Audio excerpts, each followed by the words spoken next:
Tuvimos cabeza y cuello.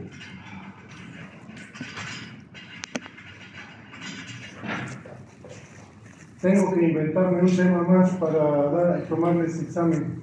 Es la única asignatura donde tienen tan pocos temas. Creo que en histología tienen 45 temas, en anato creo que tienen 60, algo así. ¿O no? Solamente en uno. Y todavía hay buenas y hay malas noticias. La buena es que no les voy a cobrar tercera a octava semana. No les voy a cobrar cabeza y cuello. ¿De acuerdo? Ahora, si quieren, no hay problema. Las preguntas están hechas. El banco de preguntas se agranda.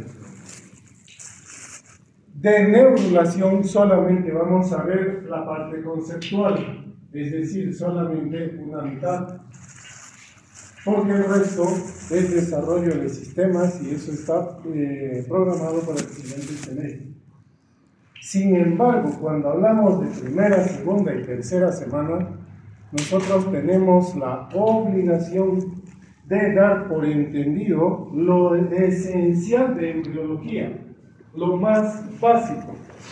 Es decir, comenzamos con gametogénesis. Ya sabemos gametogénesis, ¿verdad?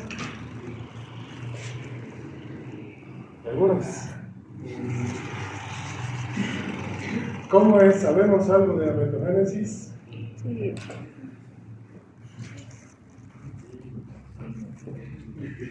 Zenaida, ¿quién fue su docente de embriología? No, ¿cómo? ¿Cómo es posible? Claro, ¿quién fue su docente de biología? Kenia, ¿quién fue su docente de biología? El profesor Juanito Pérez, cuidado me menciona.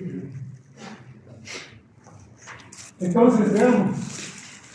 ¿Qué se les va a preguntar? ¿Y qué me interesa que ustedes retengan en la... Ahora sí pueden venirse un poco más acá porque como soy diestro, les voy a tapar ahí la pizarra. No, los de ahí traten de apegarse un poco.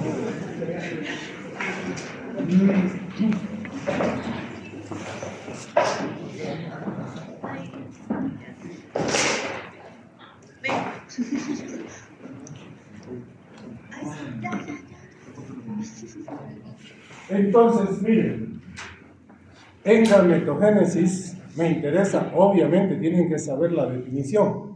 Recordemos que la gametogénesis era nada más que la unión o fusión de gónada masculina con gónada femenina.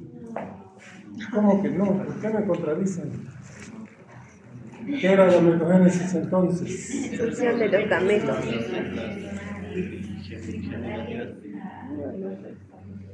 Eso no está mal. Es la conversión de células germinales primordiales en gametos masculinos o femeninos.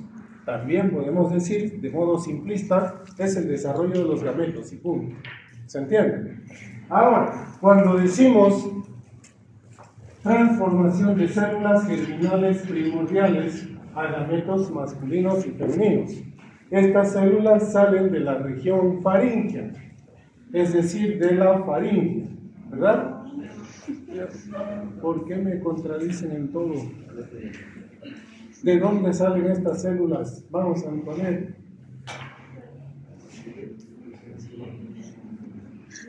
Zenaida, si no voy a pensar que copioso el examen que hizo chanchullo.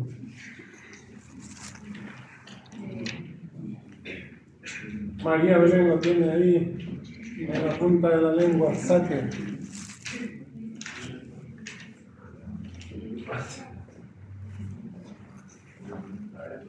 ¿De dónde salen? Es decir, en este momento vamos al laboratorio, nos sacamos una gotita de sangre y de ahí sacamos células germinales primordiales para poder hacer. Es decir, ¿verdad? ¿De dónde entonces? De las gónadas. No, señor, en las gónadas no hay esas células.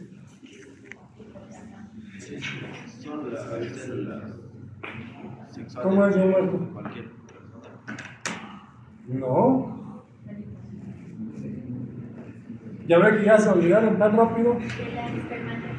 Y eso es bueno porque la siguiente semana yo voy a pasar por su lado y ni se van a acordar que reprobaron en mi asignatura. Vamos.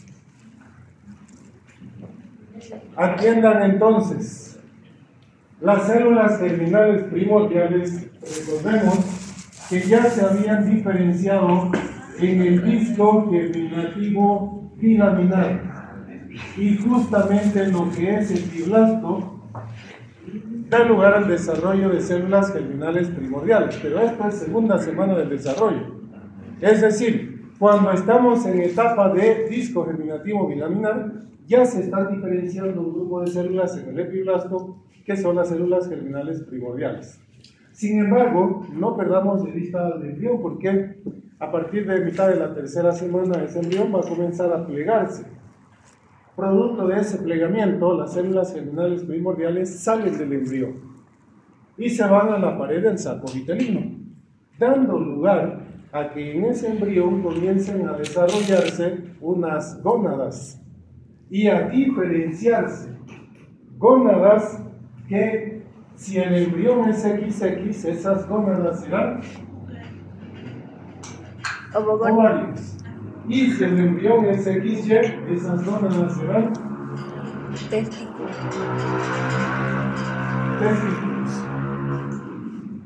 Entonces, cuando las células germinales primordiales retornan, se incorporan a esas gónadas, ahora viene la pregunta también del examen. Esa célula germinal primordial, si la gónada se transformó en ovario, se convertirá en ovogonia.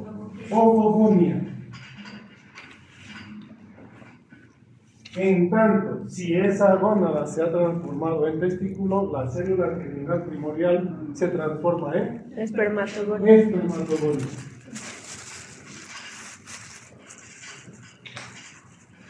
Para el examen no se olviden, estas son las células dentro de la gónada que dan inicio a las gametogénesis. ¿Se entiende?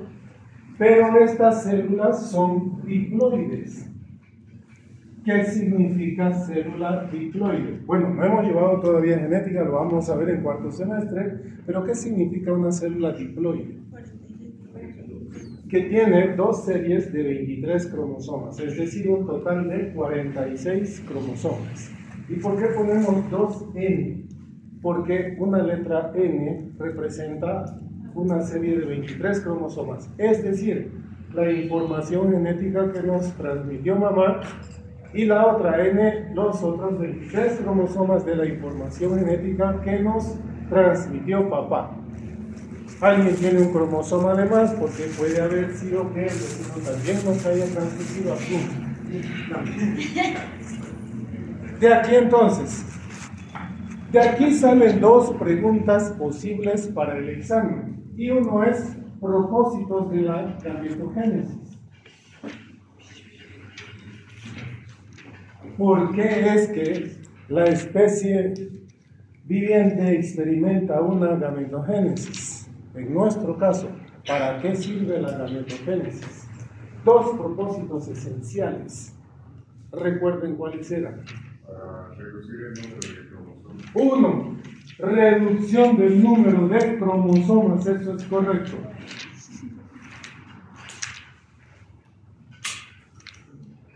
Ya que si no se reduce el número de cromosomas para formar gametos, los gametos serían diploides y no permitiría la reproducción, es decir, no permitiría la sobrevivencia. Vamos a suponer que un ovocito termina con 46 cromosomas y es fecundado por un espermatozoide de tan solo 23. El cigoto resultante, ¿cuántos cromosomas tendría? 69. Inviable para la especie humana, totalmente. Por eso es que uno de los propósitos esenciales de la gametogénesis es la reducción del número de cromosomas. Segundo propósito, eso es garantizar la variabilidad genética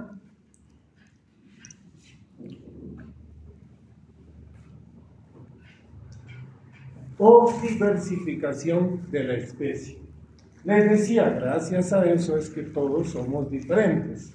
Si no, todos estuviesen en este momento con mente brillante.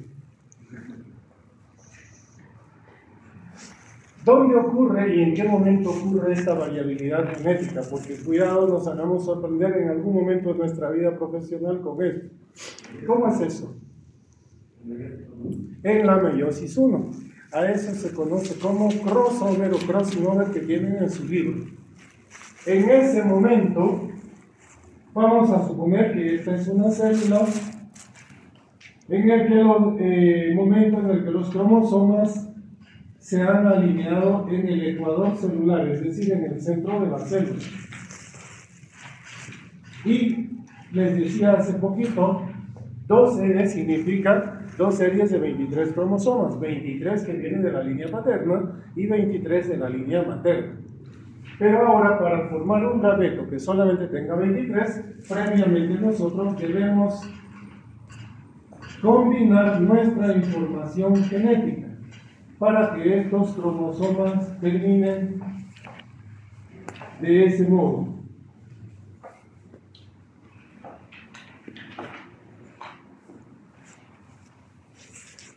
Y a partir de ahí comience la segregación cromosómica para que cada gameto ya obtenga solamente 23.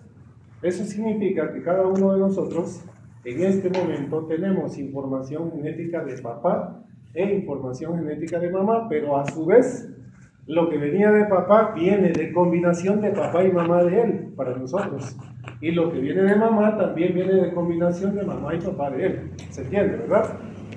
De tal modo que somos una mezcla ya total. Ahora, en la gametogénesis se experimentan dos divisiones. La gametogénesis se experimenta la meiosis 1 y la meiosis 2.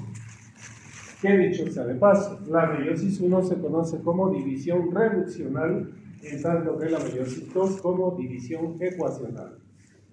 De aquí entonces que una vez que ha ocurrido la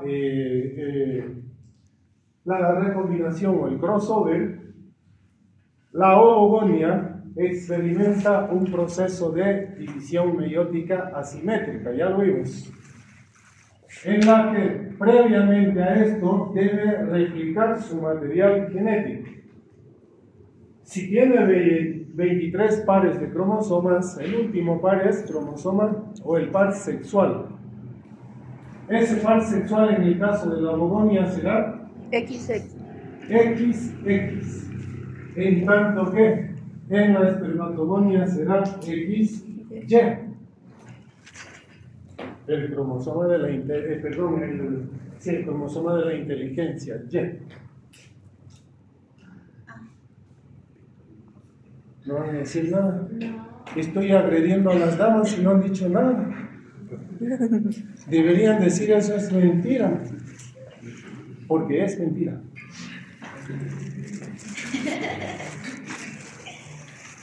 Ya, volvamos acá. Y es que, previa a la división meiótica, hay un proceso de replicación del material genético. De ahí es que entonces comienza la meiosis 1, y vimos que a partir de ahí, en el caso de la oogonia, la cariocinesis, voy a borrar esto, era simétrica en ambas, y la citocinesis es asimétrica, formando o dando lugar al ovocito primario y al primer cuerpo polar. ¿Por qué no, Jason? ¿Quién fue que dijo no? ¿No fue usted?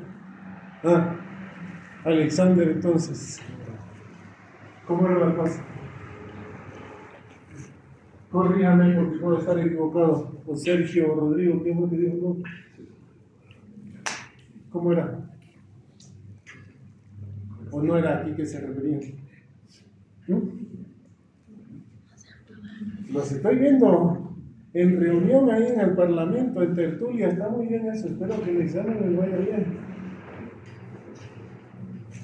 Pero Independiente a que ya dominen el tema, traten de hacer silencio con respeto a sus compañeros. ¿De acuerdo? Volvamos.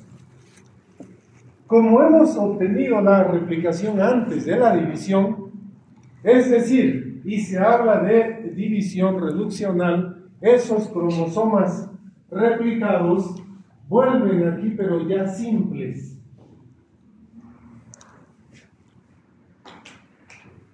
Viene la segunda meiosis y nuevamente comienza la división, pero otra vez asimétrica, de tal modo que tenemos la cariocinesis, que es simétrica, 23 cromosomas para cada uno, y nuevamente la citocinesis asimétrica, obteniendo el ovocito secundario y el segundo cuerpo polar. Como el primer cuerpo polar tiene carga cromosómica, también experimenta su división y se obtienen otros cuerpos polares, de tal modo que a partir de una ovogonia, como resultado final, tenemos 3 cuerpos polares y un ovocito secundario. Ovocito iniciando su meiosis 2 en la profase de la meiosis 2. Meiosis 2 que solo será completada si este ovocito es fecundado. Por lo tanto, uno de los resultados de la fecundación será que se completa la meiosis 2 del ovocito. Fíjense, si tuviésemos que hacer la distribución cromosómica, Saraí no se me duerme. ¿Qué cromosoma sexual tendría entonces nuestros ovocitos? XX, ¿verdad? Si dicen, ¿cómo XX? Sería diploide, solamente X, porque solo tiene 23 cromosomas. Del par sexual solamente hay uno en este momento. ¿Se entiende? ¿Sí? ¿No? Mientras eso pasa en la ovogénesis, ¿qué pasa con la espermatogénesis? En el caso de la espermatogénesis, producto de la meiosis, obtenemos 2 espermatocitos primarios. Claro, antes de eso todavía hay divisiones desde célula germinal primordial a espermatogonia, igual que en el caso de ovogonia. Su texto habla de espermatogonias de tipo 1, de tipo 2, de tipo AB. De ellas, unas van a volver al ciclo y las otras van a comenzar su proceso de división. Nos vamos a obviar eso y vamos a ver aquí que se tienen espermatocitos primarios. Los espermatocitos primarios tienen o experimentan una división simétrica en todo momento. Es decir, aquí nuevamente tenemos 2 N simples. Viene la segunda meiosis y aquí depende del libro que hayamos leído. En unos libros dice que se obtienen espermatocitos secundarios, en otros libros nos habla directamente de espermátide. Y es que el espermatocito secundario debe experimentar una pequeña transformación para convertirse en espermátide. Pero aquí ya solamente tenemos la mitad de carga cromosómica, es decir, solamente 23 cromosomas simples. Aquí es que sobreviene un proceso para que estos maduren. El nombre de ese proceso, recuerde.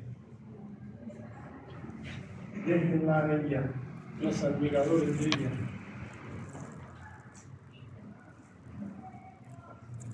¿Qué se llamaba ese proceso? Gameto G menos 51 puntos. ¿Recuerden ese número? Franes, vamos, Franes, ese es el nombre. Esa es la espermiogénesis.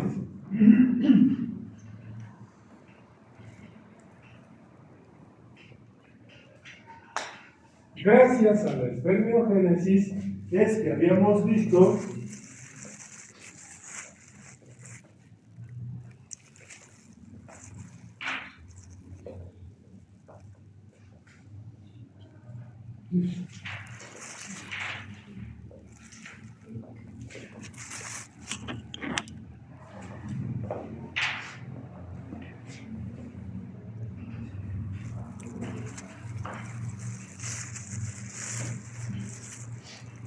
de que estas espermátides se acaban de transformar en espermatozoides maduros, sin capacidad de fecundar, ya lo habíamos visto, ¿verdad? Cuando decimos espermatozoides maduros, vamos Alexander, ustedes Alexander, ¿verdad? Díganme los cromosomas sexuales de los gametos masculinos maduros. XY. ¿Y por qué?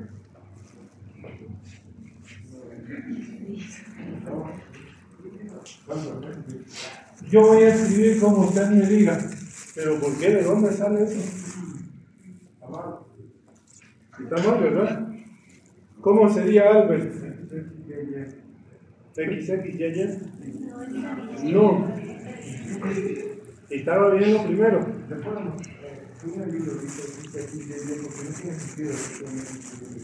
No, señor. Le puedo decir con absoluta certeza de que no es así, porque estamos diciendo de que los gametos son haploides. Haploides significa una serie cromosómica. Y en una serie cromosómica no puede haber un par sexual. Solamente tiene que haber uno de los cromosomas sexuales. No, por eso tienen que ser X, Y, en ese orden. No, no tiene sentido. ¿Por qué lo voy a decir? Porque en este momento esto se ha replicado. Esto ha hecho así. No tiene sentido el orden. Claro, la X está bien, 2X pueden venir aquí y 2Y pueden venir aquí, pero es indistinto. Para esquematizar mejor es que estamos haciendo que este par cromosómico, todos los pares se han replicado.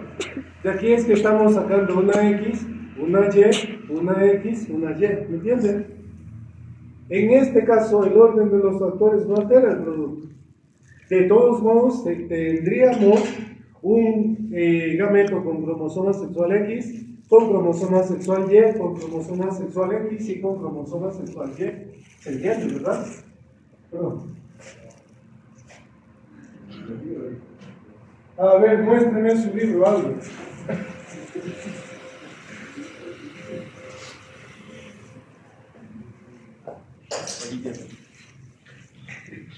Esto. Está bien. ¿Cuántos X hay? ¿Cuántos espermatozoides hay? 4. ¿Cuántos son X y cuántos son Y? Pero es lo mismo.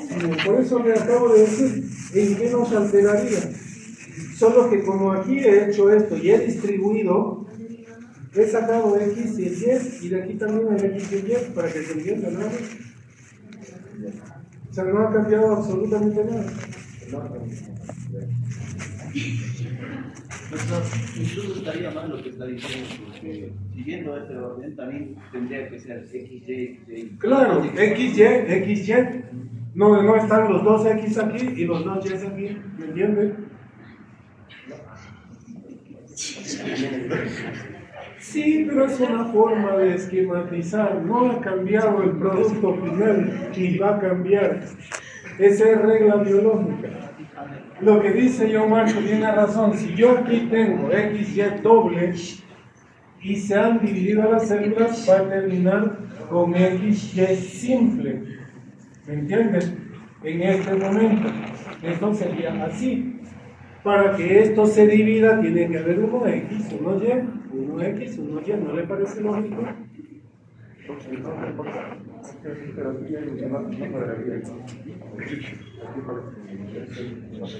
Sí, pero lo que no le dice aquí su libro es que estos todavía son dobles.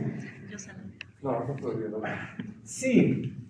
¿A qué me refiero con dobles? Aquí está replicado.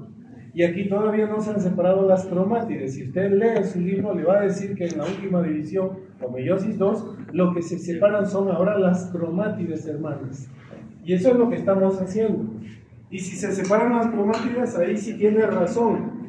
Debería ser aquí XX. ¿Se entiende, verdad? Pero como estamos haciendo con esta esquematización, es por esto que estamos siguiendo esta secuencia y no cambia.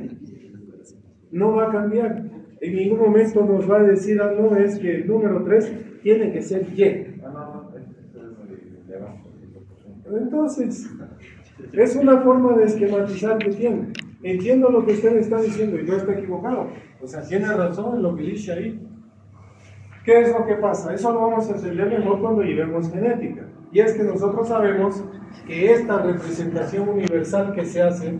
Gracias, no, siga así, atienda. Lo que está diciendo Albert no es que esté errado.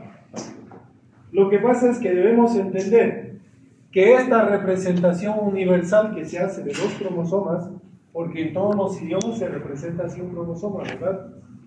Un cromosoma, genéticamente, ya eso lo vamos a ver, por eso les decía en cuarto semestre, es la unión de dos cromátides hermanas a través de un punto que se llama centrómero. ¿Se entiende? Lo que dice el libro de Moore es que saca esto y hace solamente esto. ¿Se entiende? De aquí es que en la siguiente división, a nivel del centrómero, se separa y entonces vamos a tener dos cromosomas simples que serían X. Pero resulta siendo lo mismo, es la forma de esquematizar nada más. Como nosotros todavía no hemos llevado genética, no hemos llevado composición de un cromosoma, no hemos llevado clasificación de un cromosoma porque no nos corresponde por ahora, por eso la forma más práctica de poder esquematizar es así para que se entienda. ¿Estamos? Por eso es que difiere un poquito del libro de Moore. Pero al final terminamos en lo mismo. ¿Cuántos cromosomas sexuales, cuántos gametos masculinos tiene de una espermatogonia? 4. ¿Cuántos tienen cromosoma sexual aquí? 2. ¿Y cuántos tienen cromosoma sexual Y? 2. Una regla inquebrantable. ¿Se entiende? Por eso es que se dice que es el varón el que determina el sexo del descendiente. Porque dependiendo cuál de estos gametos vaya a fecundar a un ovocito que siempre es X, para que se determine el sexo cromosoma. Ahora bien, en el examen se les va a preguntar similitudes o igualdades y diferencias entre gametogénesis masculina y femenina. Ambos estamos experimentando gametogénesis todos los días de nuestra vida, tanto mujeres como varones. Entonces, preguntamos, ¿recuerden su nombre, por favor? ¿Ah? Wilmer, perdón. Sé los nombres de ustedes, pero es que hay ratos que no sé quién es quién. Como son parte de una misma cuadrilla. Wilmer, ¿dónde está ocurriendo en este momento su gametogénesis? En las glándulas parótidas o paratiroideas, ¿verdad? O tiroides.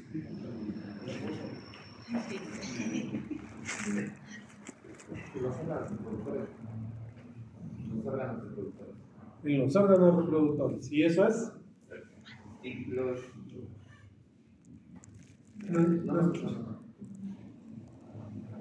¿Por qué cuando yo pregunto a alguien hay como 15 admiradores que no lo dejan surgir?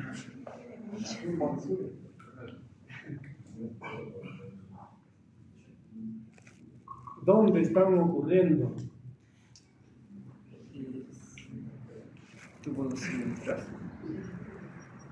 Pero ¿en qué lugar y dónde está eso? En el caso suyo, Carlos, ¿dónde está ocurriendo su gametogénesis?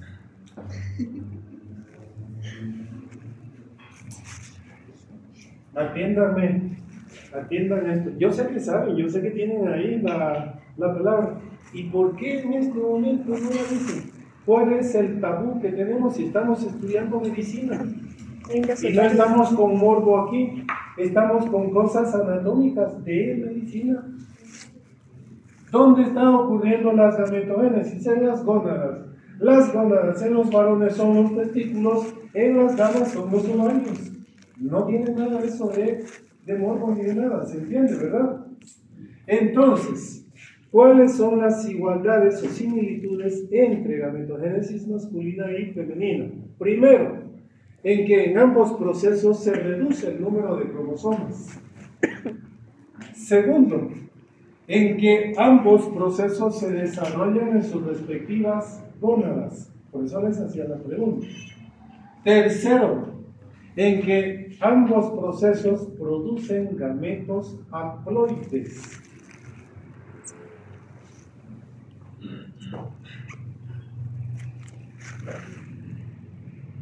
Diga.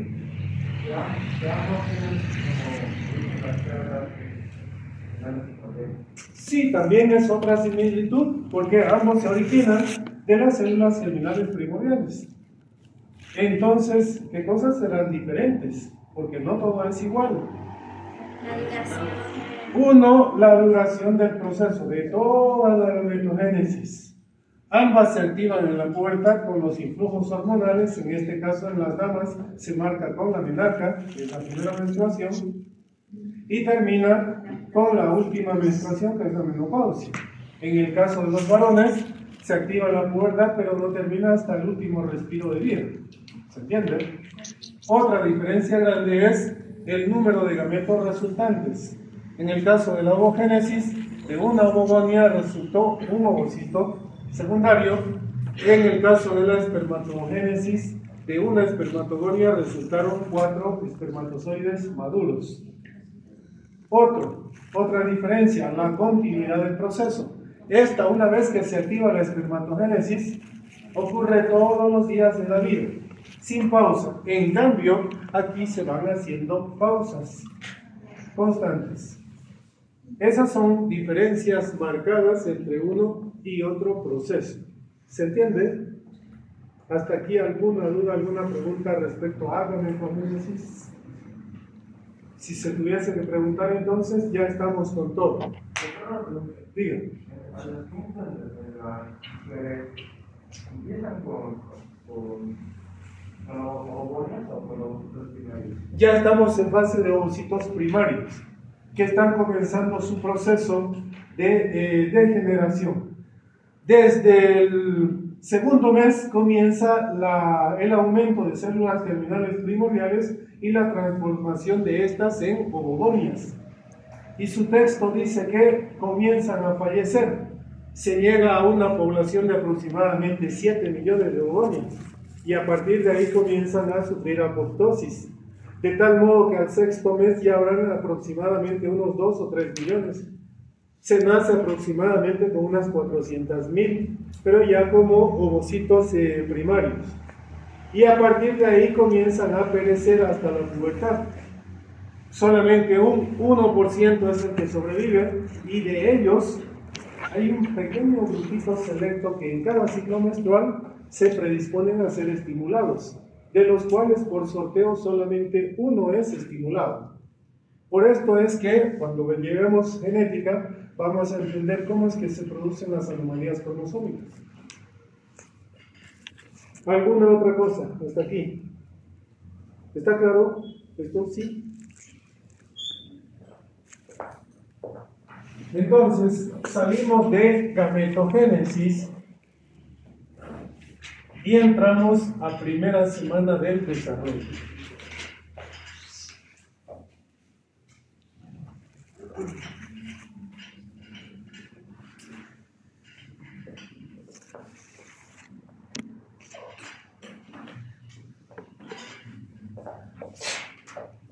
Primera semana del desarrollo, que según su libro va desde la ovulación a la implantación.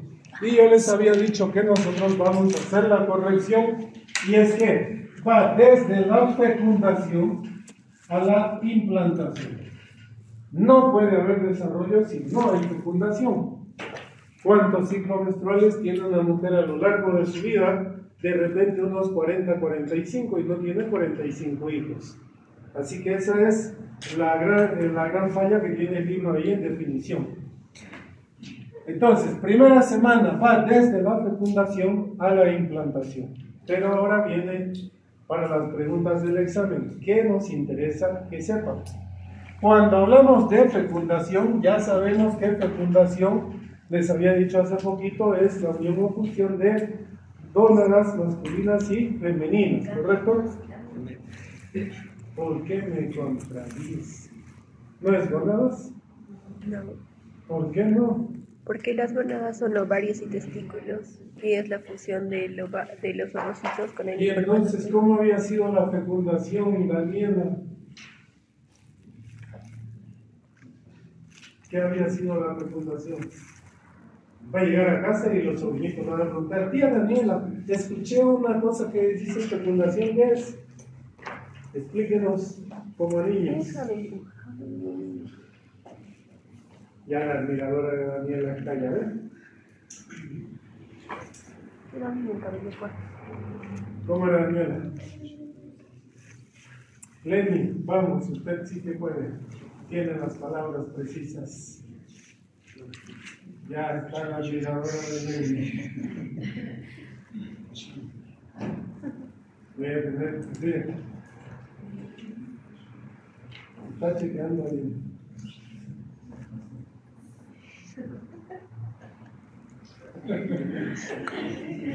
¿Cómo era?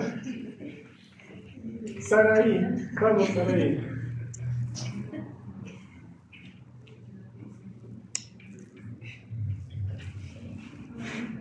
¿Qué es la fecundación en coro? Es nada más que la unión o fusión de gameto masculino con gameto femenino.